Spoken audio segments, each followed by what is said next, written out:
Kasabay naman ng pagharap ni NBI Director Melvin Matibag ngayong araw, naghayag ng iba't ibang pananaw ang taong bayan kaugnay sa pagtalakay sa Article 4 ng impeachment complaints laban sa Vice Presidente.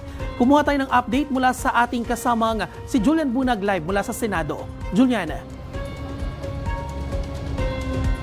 Bien, bago nga tuluyang pumunta sa unang article of impeachment ang Senate Impeachment Court, tumayo nga muna bilang huling testigo si NBI Director Attorney Melvin Matibag. Dahil dito, 3 lang ang naging witness o testigo ng prosekusyon hinggil sa ika-4 na articles of impeachment. Ngayong araw humarap ang huling testigo ng prosekusyon na si NBI Director Attorney Melvin Matibag para sa grave threats o pagbabanta sa matataas na opisyales ng bansa.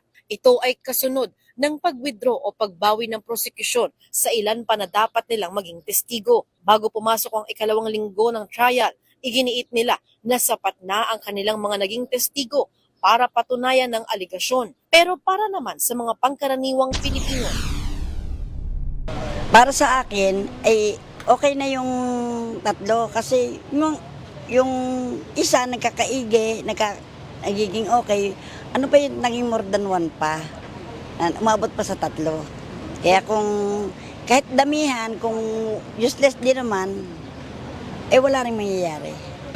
Yan na lang siguro na 3 kinuha dahil sa tingin ko malakas siguro ang ebidensya. Kaya kung mahina yan, kumuha pa sila ng ibang testigo para mapatibay yung nila. habang ang ilan naniniwalang I would say credible naman, although nakukulangan ako sa 3. Kasi let's say that, in fact, they're NBI nga, so I would assume that they're knowledgeable and credible with that information given na 3 lang sila. Samantala, mismong si Lead Prosecutor Jervy Luistro ang nag-cross-examination kay Attorney Melvin Matibag ngayong araw. Dito sinabi ni Matibag na ongoing ang kanilang investigasyon hinggil sa mga person of interest sa posibleng nakakaalam ng umano'y kinontrata ng pangalawang Pangulo para patayin si Pangulong Ferdinand R. Marcos Jr.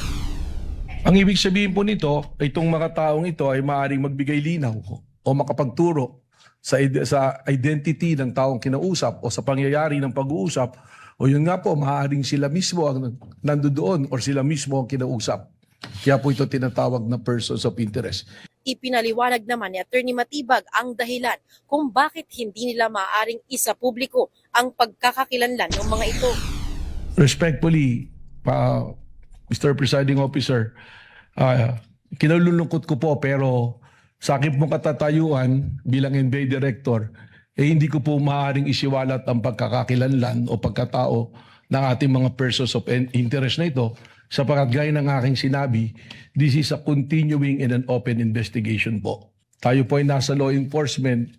Kapag ang ganito pong bagay na it's an open and continuing investigation ay ating isisiwalat, unang-una pong mangyayari rito ay makukompromiso po ang ating investigasyon.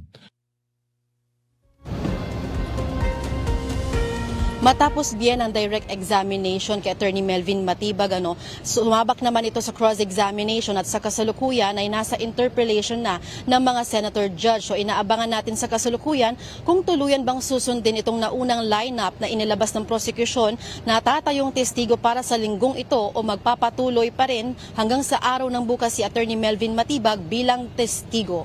Yan muna ang update mula dito sa Senado. Balik muna dyan sa studio, Bien at Sofia. Ako po si Bien Manalo. Para maging updated, manatiling nakatutok sa Congress TV, Congress TV Digital at sa iba pa naming social media pages.